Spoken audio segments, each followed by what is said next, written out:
কুফা নগরীতে এক নাস্তিক ছিল। সে বলে বেড়াতো আমি আল্লাহরে দেখি না তাই মানি না। কুফা নগরীর লোকজন বলে আমাদের এক ইমাম আছে নাম নু'মান ইবনে সাবিত, ওনার সাথে বসলে তুমি আল্লাহরে দেখতে পাবা। সে বলে তাই, তাহলে তোমাদের ইমামকে ডাকো। সাইয়েদনা ইমাম আবু হানিফা টাইম দিলেন, এই জুমার দিন, আজকে জুমার দিন না, এই জুমার নামাজের পরে ঠিক ভোর দুপুরে 2টায় সবাই আমরা একত্রিত হব। নাস্তিকও আসবে, সাইয়েদনা ইমাম আবু হানিফাও আসবে। জুমার সালাতের পরে লোকের বন্যা বয়ে গেল, বাঁধ ভাঙা জোয়ার, অনেক মানুষ। নাস্তিক এসেছে, লক্ষ লক্ষ লোক এসেছে, আসে নাই ইমাম আবু হানিফা। আসে না আধা ঘন্টা, 1 ঘন্টা, 2 ঘন্টা পরে আসছে।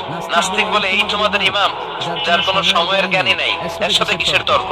সাইয়েদনা ইমাম আবু হানিফা বলে ইনদি উযুর, আমার উযুর আছে। কি উযুর? সাইয়েদনা ইমাম আবু হানিফা বলেন আমি ঘর থেকে বের হয়ে আসার পথে একটা নদী পার হয়ে আসতে হয়। আজকে এসে দেখি নদীর মধ্যে কোনো মানুষ টানুষ নাই, নৌকা নাই, মাঝি নাই, কিচ্ছু নাই। তো হঠাৎ দেখলাম পাশে বিশাল বড় একটা গাছ, এই গাছটা এমনি এমনি 2 ভাগ হয়ে গেল।